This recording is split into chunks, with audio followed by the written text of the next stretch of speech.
Welcome to the podcast. I'm your host, Jonathan Schecter. This is a great episode that I had a lot of fun recording with Integrative Breath on Instagram, Steph Magenta.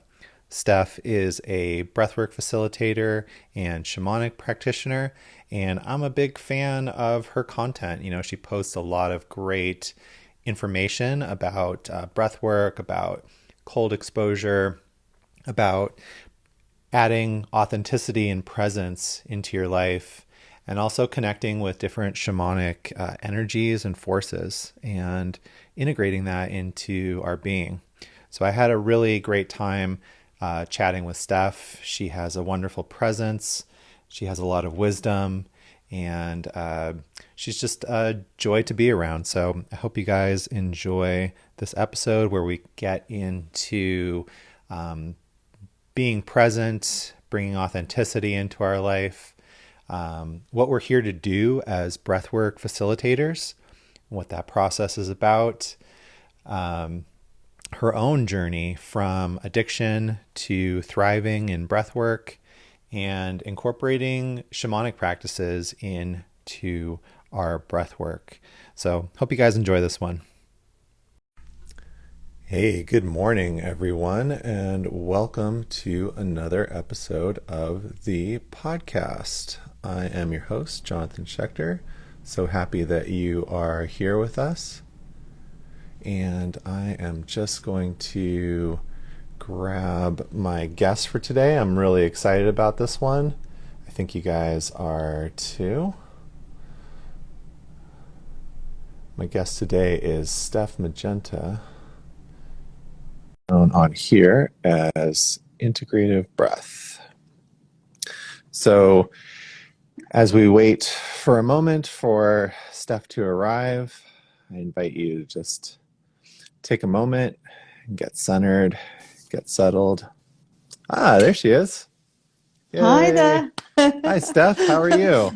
I'm okay. I'm clearly just getting used to new Instagram ways of working. Oh, look, Natasha's on there as well. Hi, I just did a podcast with my lovely friend Natasha, and she's Awesome. in the room. How are you, Jonathan? I'm doing great, Steph. How are you doing? Yeah, I'm okay. I'm okay, thank you. I love those feathers behind you. Thank you. Yeah, I was just admiring your art. My daughter has that painting on her bedroom wall. Thank you. My partner is a self-described tapestry obsessive, so she's kept me in all kinds of tapestries around here. Is that tapestry? Yeah. I mean, wow, that's impressive. Yeah, so it was one of the first things that she got me, and I love it. So thank you. Oh, nice. Yeah, so thank you so much for being on the podcast. Really appreciate it. And I know we've been trying to make it happen for some time, and you have been so gracious in terms of, offering to be on the podcast while you were in, on your vacation there in Portugal, right? Yeah, well, it wasn't really a vacation, but it was a challenge. Technology was momentarily a challenge, which is, but I was happy to do it from there, but it's definitely easier once I know where the ground is under my feet. Well, I think for me, I know you were still posting and still active, in sharing what you wanted to share, but in a way it seemed like kind of disrespectful. Like I wanted to give you your time, not only just from the internet perspective, that's what we talked about, like, hey, sometimes the internet is spotty here, but it just looked like you were having this experience and it seemed like wrong to pull you back into sort of the normal, life and social media and whatnot, instead of just being in this wonderful environment that you were sharing with everybody. Oh, bless you. Thank you. I mean, the irony is that being in that environment allowed me to feel so much increased spaciousness in my life, in my world, in my work as well. But anyway, here we are. I'm back in the UK. Awesome. Yeah, so let me just sort of set the stage before we get into it too much. So this is the Vital Point, and I started this podcast for people that are interested in transformational work, either in the process, as Brene Brown would say, in the ring, getting dirty, or just curious. I know a lot of people, like myself included, kind of stood on the sidelines for a while watching and being curious before I started, getting my toes in the water and before I just finally just plunged all the way in. And so, during that process, during that curiosity phase, there were so many incredible people on Instagram doing transformational work, leading people in their own journey and helping them to go through this transformation. And you are definitely one of them, Steph. So this is Steph Magenta. She's Integrative Breath on Instagram, and she is an incredible breathwork facilitator and cold water enthusiast, shamanic practitioner, and so much more. I hate to limit people by their labels. So is there anything that I forgot there that you would add, Steph? Oh yeah, mother of three, elder. Oh, cheers. These are parts of my life. The mother of three is something I'm incredibly proud of, my children, and the elder is something that I struggled to embrace and now embrace freely. So yeah, I'll just pop them in as well. But no, you've done a really beautiful job of introducing me. Thank you so much, and it's really nice to see all these people joining. I can see some of our former students have joined and other people who I don't know yet. So thank you for the invitation, Jonathan. The pleasure is all mine. So just to get into this, one of the things I wanted to ask you about was how you use the presence process in your breath work. I know you've posted a little bit about it, and it's something that is very interesting to me. My partner in April of 2021 went and did an 8-week intensive program in Peru at the Ayahuasca Foundation. And so in addition to doing all these ayahuasca ceremonies and learning the traditional Shipibo practices, she also shared with me that like her main practice for herself that she was doing for integration and practice work was the presence process. And I had never heard of it before. And so it like happened sort of at the same time where she was talking about it, and then I had seen something that you had posted about it and was like, wait a minute, okay, what is this? And,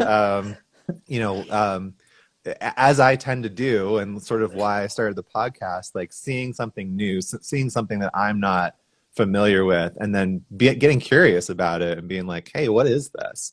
So how did you come across the presence process, and maybe can you explain a little bit of what it is? I can certainly say how we relate to it in our training and why I think it's amazing. And I can tell you how I came across it. It was actually through somewhere along my breathwork journey, and it may have been through my original training. I'm just trying to cast my mind back. I trained with Alchemy of Breath, and although they don't use that in their training as the main basis for it in the way that we do, I'm pretty sure that I came across it there because their training is very much about a journey into personal evolution in facilitating breath work. And once I had left Alchemy of Breath and set up my own training with my co-founder, Dr. Ray Rydell, we really knew that we wanted to combine the science of breathing, the ethics in practice, the anatomy and physiology, but also both of us have shamanic backgrounds. Mine is more North American. Hers is more like the ones that your partner's been experiencing, South American. And I've always seen breath work as a form of soul retrieval, really, because we're bringing back these parts that we may have lost or that we haven't integrated yet. And so when I began to read The Presence Process, which for me is a deeply shamanic book, and the foundation for me of all good facilitation, particularly where we're holding people's trauma and we're taking people into delicate spaces, and we teach this every time we teach on our training, is the key ingredient is presence. So what does it mean to be present to another human being? I'm present with you now. I've switched off all devices. I've switched off all distractions. For the time that we're in this conversation, my intention is to be fully present to you, Jonathan, to our questions, to our conversation, and to anybody who's listening. And once we start to bring in that quality of presence, of course, we have to look at our own places where we are not present, or where we're absolving ourselves of personal accountability and responsibility, which is also very shamanic. You know, in shamanic training, you walk the path of the warrior, you listen to the wisdom of the heart, and you learn how to take responsibility for what is showing up in your life. You know, there might be some things that showed up in your life that you really never chose, never wanted, and that created trauma. But from this point forward, how do you take responsibility for what continues to show up? And the presence process helps with that, because each week you move through a different part of the practice. In this moment, I am here now, I am experiencing this. So really it's an anchor point through our training to help people self-realize, you know, and to do that from a loving, compassionate place rather than a judgmental one. It's not flogging yourself saying you've just failed, you're not good enough, you know. It's like really, oh, ouch, there's a sore point here, or I'm having a reaction. What is it? And that gives us the opportunity to come into more responsiveness. Yeah, I love what you said about as we come into presence, it gives us awareness of the areas of our life where we're not present. So it's like, it's almost like these soft cues of like, well, wait a minute, I'm out of awareness, I'm out of presence, as we become acclimated to that feeling.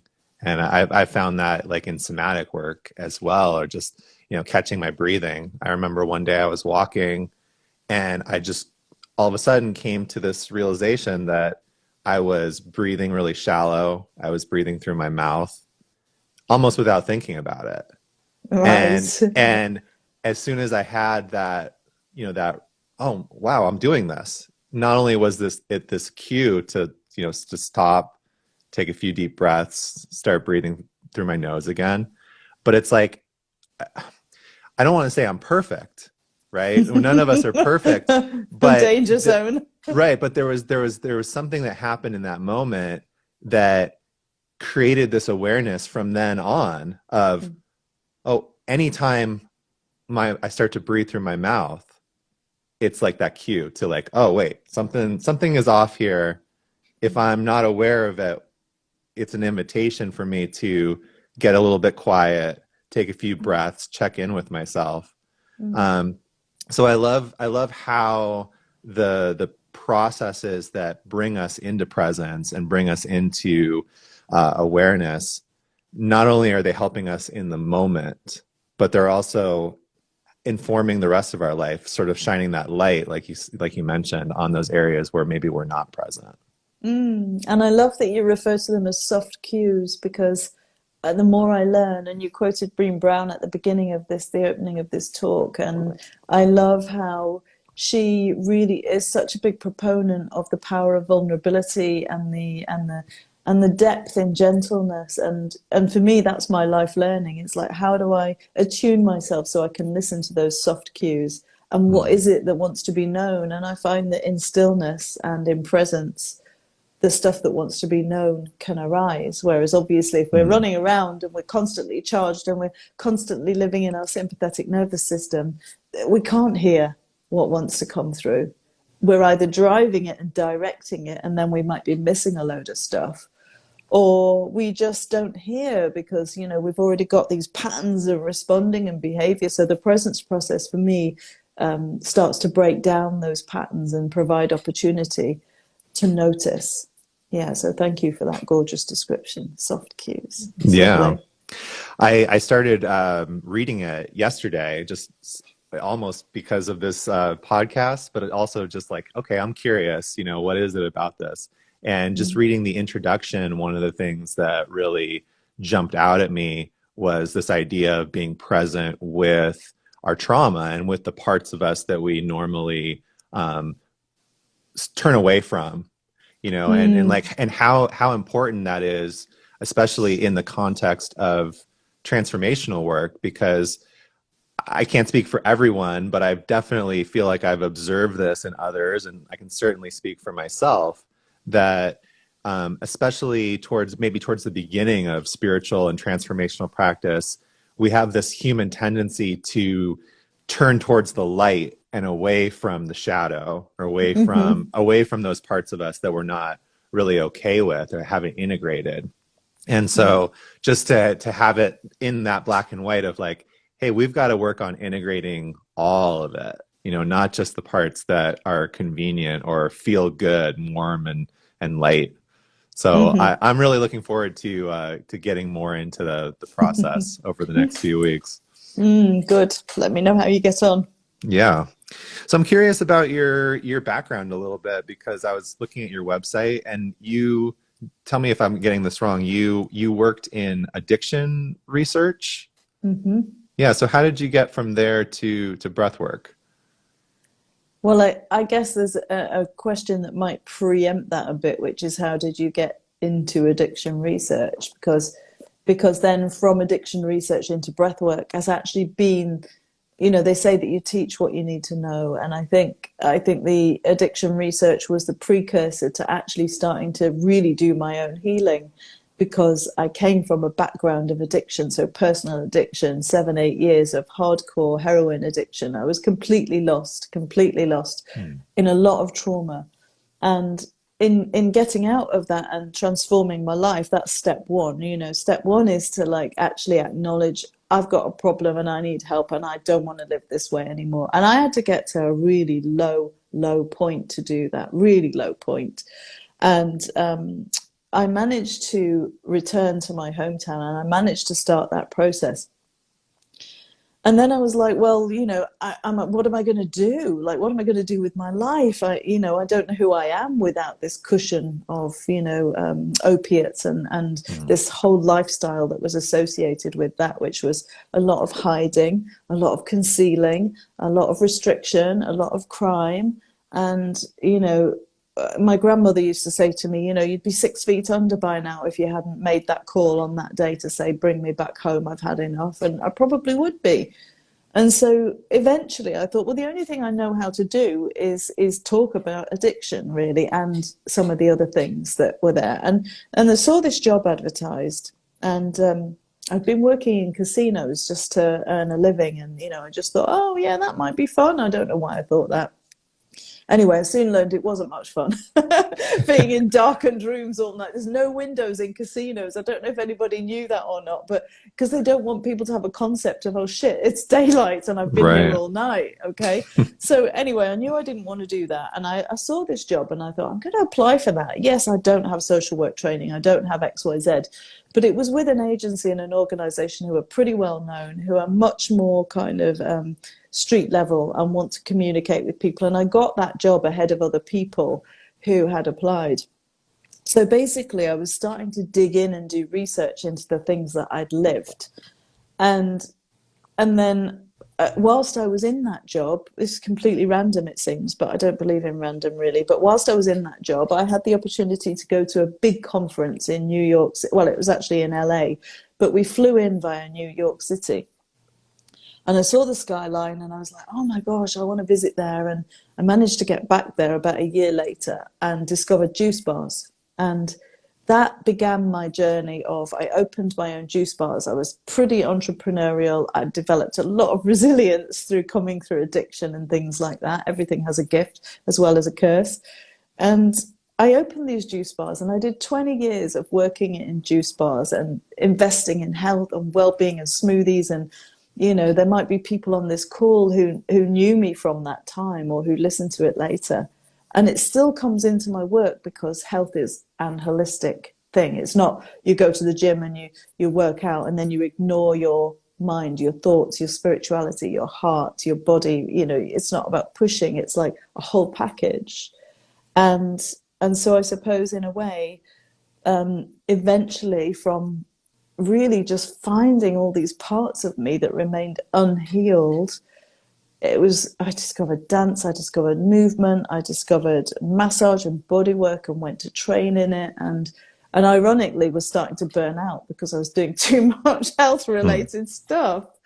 And I just started training in craniosacral therapy when I discovered breathwork. And I went to a breathwork session with no expectations about how that would be. And I had the most, I'd been working with plant medicines, by the way, before then as well. So I'd done like a 4-year stretch of like a lot of ayahuasca, San Pedro, iboga, various substances to really help clear, keeping clearing, you know. And then I found breath work and had this transformational experience. My whole body was like alive, vibrating with energy. And I just stood up in the room after that session. It was in Bali, in a temple space. And I just let go of this huge piece I'd been carrying for years. And I was like, oh, I don't know what the F just happened there. But I knew immediately I had to train in that work and I had to pursue that. And that for me has been the beginning of actually stepping into my true dharma. You know, the other stuff might have been clearing my karma. And then suddenly it's like, you know, and it's all in service. The whole thing, Jonathan, it's a journey, isn't it? It's not just a linear thing. It's like, wow, here's this that comes in, here's that comes in. And it led me to breath work. That's beautiful. Thank you. Thank you so much for sharing that. I can relate to so much of your story, you know, from one perspective, like how the work that we do in our own journey calls us into service. Like, and it's almost not even like a choice. It's like, it's just following our heart, I think. And that's how I describe it. You know, it's just like, I don't really have a choice in this. My heart is just telling me, this is the direction you need to go in. And as long as you take one step in front of the next, you're going to get to the right place that you need to be in. So like, I can certainly relate to that. But also just that feeling of being blown away by breathwork, especially in contrast to ayahuasca or other plant medicine work. You know, like I always love seeing people's skeptical look when you tell them that, you know, and I understand because I was skeptical too. It's like, oh yeah, sure. But yeah, it's so profound and so, just life-changing. It really is. And I think so many people don't realize. And, you know, again, in the shadow side of it, people can go seeking like cathartic states and seeking that activation. And to truly come into relationship with the breath is to actually accept all aspects of it, the simple, the boring, the uneventful, the peaceful, and the dramatic, and the, you know, the kind of things that you might get in a plant medicine ceremony. However, what I loved about it was we can regulate our own experience. We can know where our edges are. We can come back. We can self-regulate. We can soothe the nervous system because we remain embodied typically. I mean, obviously, if people do access deep trauma, they might become disembodied, dissociated, which is one of the one of the things we see happening in breathwork sometimes. But it's a different experience that I feel, if it's well held and done properly and it's a trained facilitator, that the ethics within that and the container that's created allow people to integrate well, you know. And if it's not me that helps your integration because maybe it's out of my zone of knowledge and awareness, I would know where to refer people. But all the time people remain in connection with their body, in connection with their breath, because, you know, without the breath, that's it, game over. Yeah. So, yeah. I'm curious how do you use, or how do you promote that integration during, you know, your breath work or your intensives? Well, when you say how do I promote it, can you say a like more? Just you know, like how do you encourage people, or how do you work with them, you know, like say after breath work, okay, now the next step is, you know, integration. So like, you know, are there any activities, or, you know, how do you sort of coach that for the people you work with? Well, I mean, that's a good question, because it's always going to be about boundaries and healthy boundaries as well. It's like, we as facilitators of breathwork, we're not here to fix people. We're not here to heal or teach or do any of that stuff. We're here to open the pathways for people to find their own healing and their own sovereignty, and to give them a hand in going, oh, okay, right. So you're creating the space that is safely held. And in the framing of that, there might be, or there is an importance in saying how far you will meet somebody after a session or not meet them after a session. But allowing time, managing the energy well, telling people what to expect. All the pre session stuff is as important as the post session stuff. And then, of course, all the old cliches about, have a bath, drink lots of water, rest well, sleep well, they work. That's why they come in so often. It's not just naff, it works. Because we need to allow the body to settle again. So all that's been raised up, if there is stuff up, needs to come down and settle. So if it's a really big event or retreat, then I might have a post-session webinar where we come in and we say, how are you doing? Or what's been alive for you since then? If it's a workshop that happens, then the integration comes within that session. And I always say to people, do reach out if you need to. And then I caveat that by saying, and I may or may not answer. Because when I got involved in plant medicine work, I remember going into these places and then really, in a way, what I was doing was giving my power away, although I had to experience this to see it. And it was like I'm reaching out to a member of the team or the facilitator to go, you didn't come to me when I needed help and blah, blah, blah. And I need you now. So tell me what to do next. Sometimes they wouldn't answer. So, of course, that would trigger all my, I'm not seen, I'm not enough. That person's much cooler than me. Why? Oh, they don't really care. Every projection that I could find would come up. There we go to the presence process. Okay, I am in this right now. What am I making it mean, and where does it come from? And sometimes those teachers knew really well not to answer because I was wanting to be rescued. I was wanting them to tell me how to find my own resources. So there is a fine line, I think, sometimes between, needing that support and expecting it or desiring it because we don't trust our own intuitions. And for me, this is what good facilitation is. We train people on our training. Very, very, very much focus goes into presence, integrity, ethical practice, touch, trauma, developmental trauma, psychological trauma, how it shows up in the body, how to work with it, how to keep people within their window of tolerance so that they're not tipping into places where they can't manage or function. And that's not always easy. I run a Saturday morning free breathwork, and it's a big group. There's usually 100 to 120 people show up every week, and they're online. So I don't know what their support systems are like. I don't know what happens if they're doing a breathe and they go off. So I frame that by training people or speaking very clearly into the space about it's so important that you don't go beyond your limits. It's so important that you self-regulate. If you don't have support systems around you, join the session, feel the energy, breathe in and out through the nose. Yeah, thank you, Jessica. Somebody's commenting about that hit hard.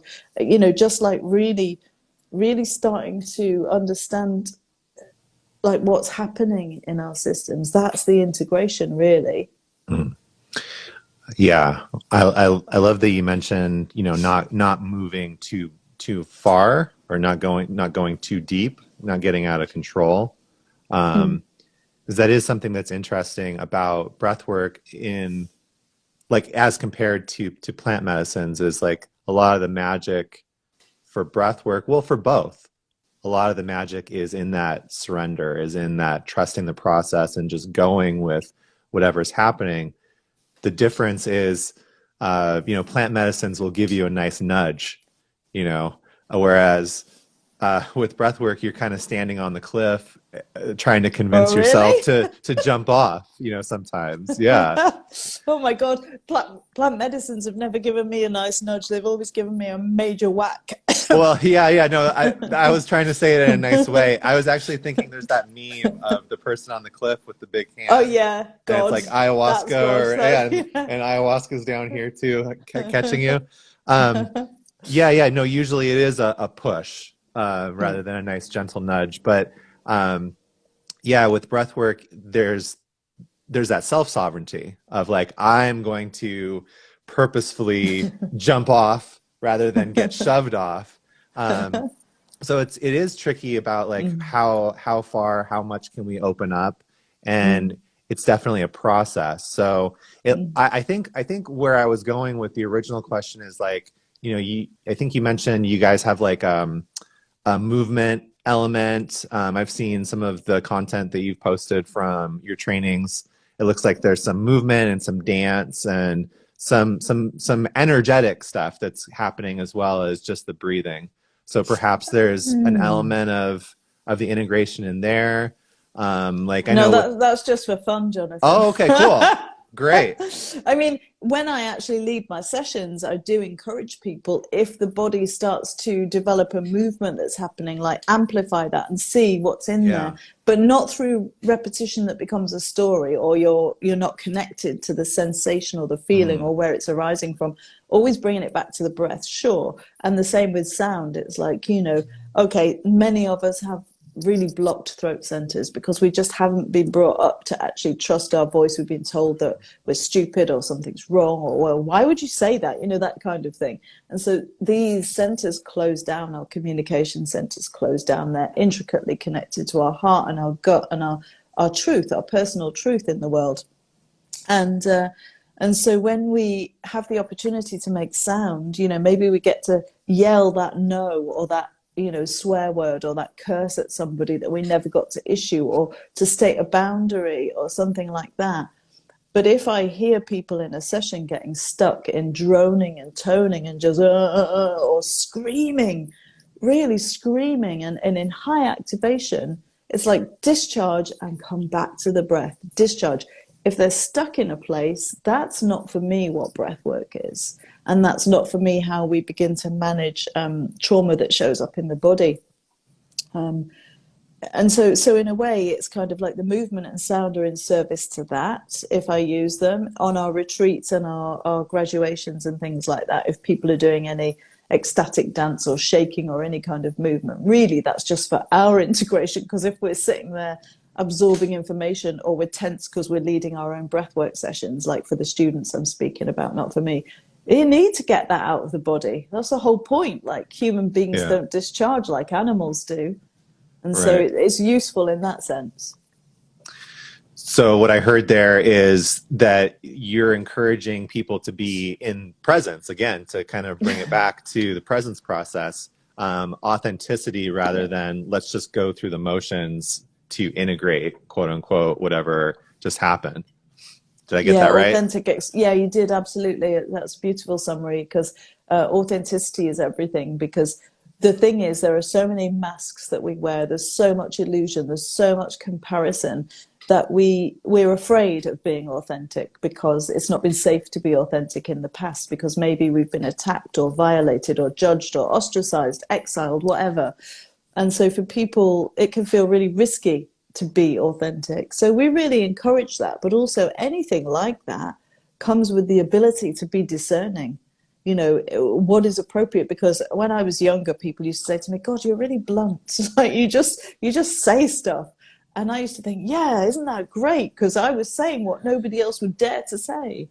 And yet sometimes that could be hurtful, or maybe it was like too much for me or too much for them. So as I've got older, I learn authenticity also includes the ability to be discerning, and to just actually go, right now is not the moment that I'm going to say that or speak that out, and right now I'm just going to let this land in me. So we come back to presence, as you said.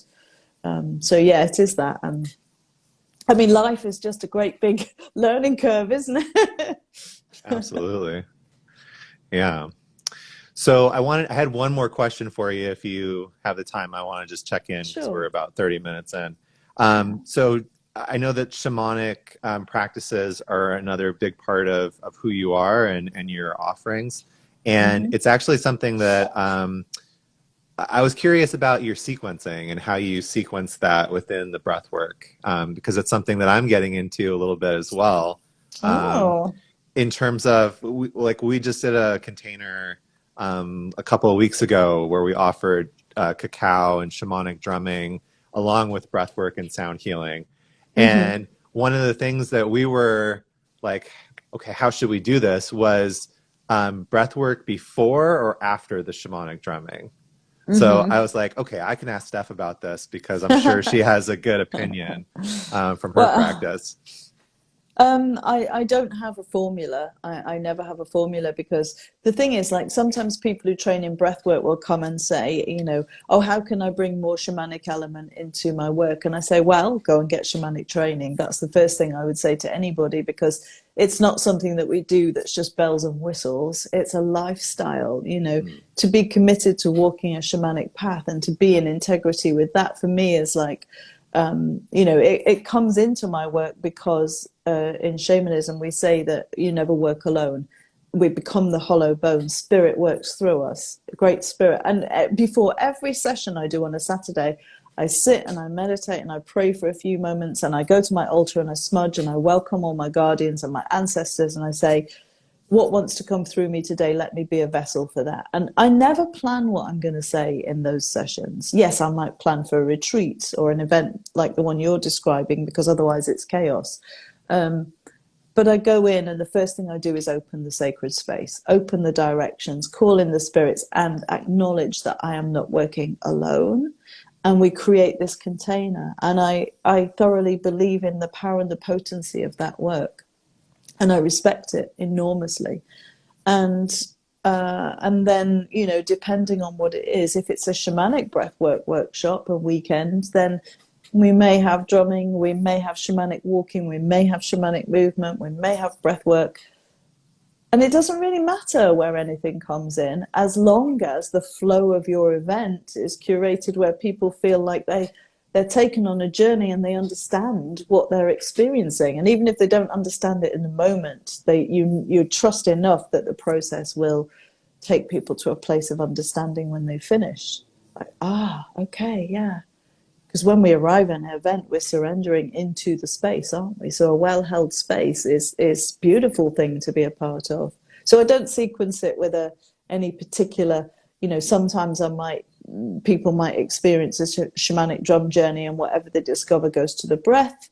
We go straight into a breath work. And other times it might be that the breath work comes first.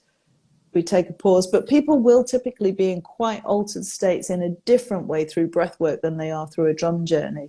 So Right. it can be harder to come back from that. If people are in big process from breath work, it might be hard for them to lie down, still the mind, and go into the drumming. Did something flicker then? Is all good? Can you hear me? Yeah. Okay. Oh, I don't know what okay, happened, good. but I'm back. Yeah. Yeah, so I suppose typically in that sense, looking at a kind of what quality of altered states people go into, a cacao is a heart opener, so that's perfect to open the heart and then go into breath work. But it also is a vasodilator, cacao, and then breath work constricts the blood vessels. So I think there needs to be time and space. Sometimes I'm doing that work with sweat lodge as well, and I go, oh, okay, so cacao and a sweat lodge, I need to make sure there's enough time that I'm not creating situations where people are actually putting their health or whatever else in danger, because we have a responsibility. But the kind of stuff you're talking about, it's really about, reading the room, isn't it? You have your schedule. Yeah. Maybe you need to jiggle it about a bit because you go, the energy is not there, so we need to really shake this up a bit. Yeah. So I heard there, just being authentic, reading the room, just kind of knowing where the energy needs to go just by being present and reading the situation. Mm-hmm. And yeah, I think I can definitely relate to that. I think I was just wanting to get the opinion of such a master at it. I'm not a master. 'Cause I'm a master of nothing. because it's like you're saying, like I'm a student of life. in that like in that bigger structure, in that like retreat setting or something where there's a lot of people, like just like you mentioned, there has to be some structure, otherwise there's chaos, right? And that's definitely something that my partner brings in. She's like, no, we have to have a schedule and we have to know what we're doing. Mm. And Okay, well, Gabrielle Roth, who's the founder of Five Rhythms, now deceased, God rest her soul.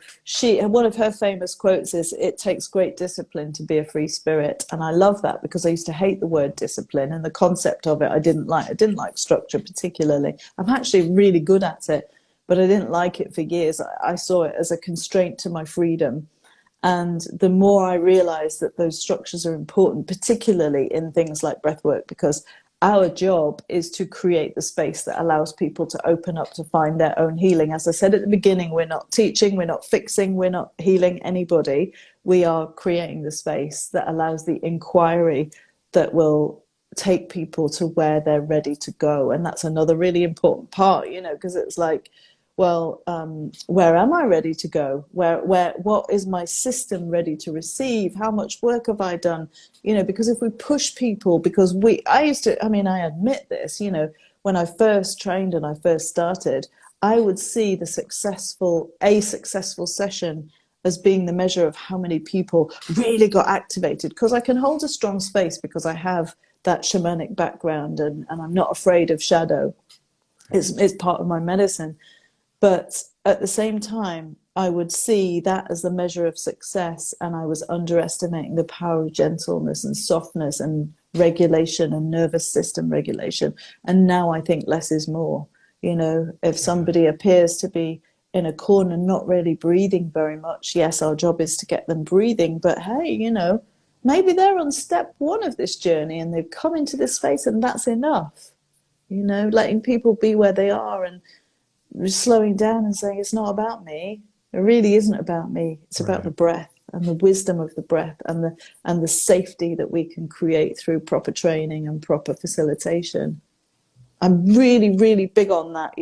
I've had a conversation this morning that just really, really bothered me. Something I often see things on social media where I go, oh my God, really like untrained and like pushing people into really high activation states without knowing what they're doing.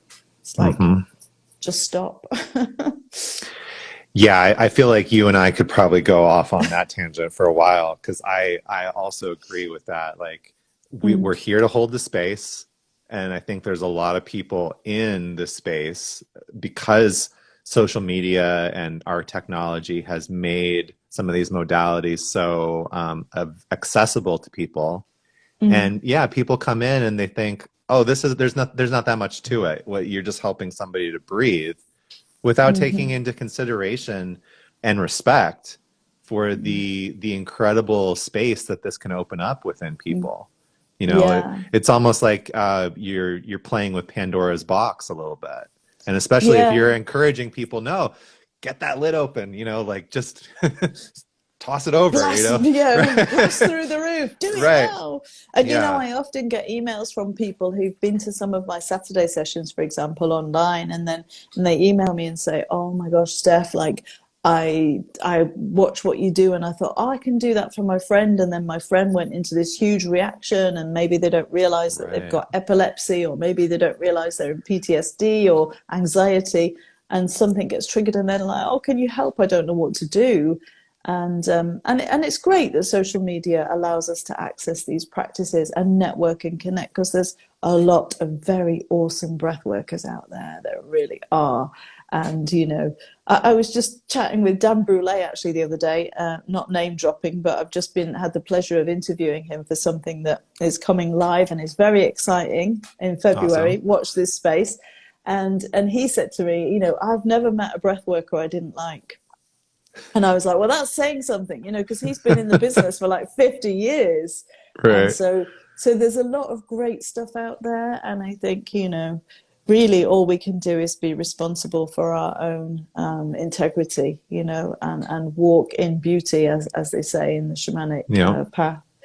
To walk in beauty, walk in integrity, and to keep on checking in, like, okay, what is this? What am I doing? Why am I doing it? Who am I doing it for? What's the bigger picture? And God knows we need it at the moment in these times. Absolutely. The other thing that what you said made me think of is, I'm not sure who I could attribute the quote to, but the gist of it is, you have to learn the rules before you can break them. So you learn to follow the rules, you learn what the system is, and then you know where you can push it, where you can create your own system and actually bend and break the rules, right? So Uh-huh. I love that within the breathwork context. It's important to go through that journey. It's important to learn how to be present, and also to learn where our limits are, so that Hmm. we can stay in a therapeutic zone and not get disintegrated, not get disembodied, and be actually able to use this for a therapeutic kind of use. Hmm. Yeah, agreed. Well, I feel like we could talk for a while here, and I want to be respectful of your time. Thank you so much for being on the podcast. It's been an absolute pleasure. And I'd like to, invite everybody either watching live or watching the replay or listening to check out your work. So where should they go to do that? Well, obviously, I'm on here on Instagram at Integrative Breath, or they can go to my website. The easiest recommendation is stephmagenta.com, because that will also take them to my breathwork training website and our school. But really, yeah, just reach out, drop a message if you have questions, and I'm pretty active on Instagram. I enjoy the interaction on there. I enjoy sharing information, receiving information, and connections like this. That's how I met you. So thank you so much for inviting me. And yeah, let's do it again, because there's obviously a lot to talk about. Absolutely. And I keep, like, in the back of my mind, I'm like, at one point I'm going to have to get up in the middle of the night and do one of your Saturday breathwork sessions. Well, occasionally I do evening ones as well, although my energy levels are much better in the mornings and in the daytime.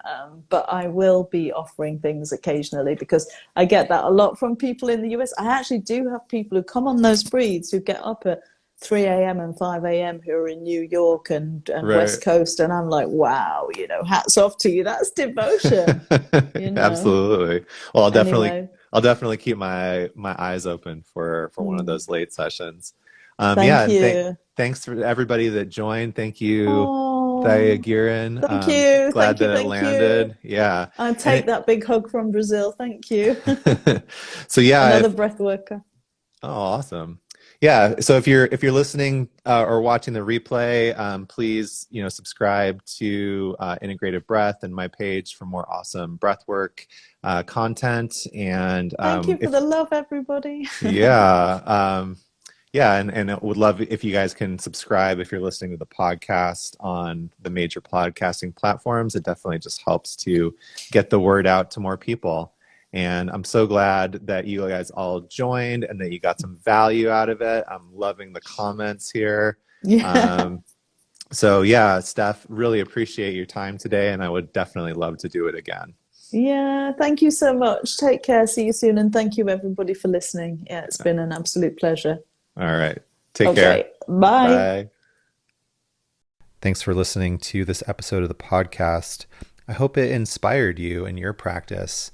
I hope that you feel great about going and trying something new, maybe working with a new facilitator, maybe sparks your curiosity about what transformational practice can do for you. If you've never taken an ice bath before, if you've never had a plant medicine experience, if you've never gone through a transformational breathwork journey, these are all pretty potent practices, and there are a plethora of opportunities and facilitators out there. So it's just a matter of you taking action.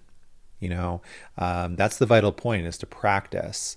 So, get out there and get curious, try some stuff. We only transform if we do the work. And so my hope with this podcast is that you feel motivated and inspired to expand and try something new, or continue doing your own work. And I'd love to hear from you about your experiences, or if you need help. I am here. I do offer integration coaching, and I would love to have a discovery call and see if we are a good fit to work together. So you can reach me on Instagram at Blue Magic Alchemy, all one word. And if you're enjoying the podcast, please like and subscribe. That helps push us up in the algorithm. I appreciate your support. Until next time, friends, I'm Jonathan Schecter, and keep practicing.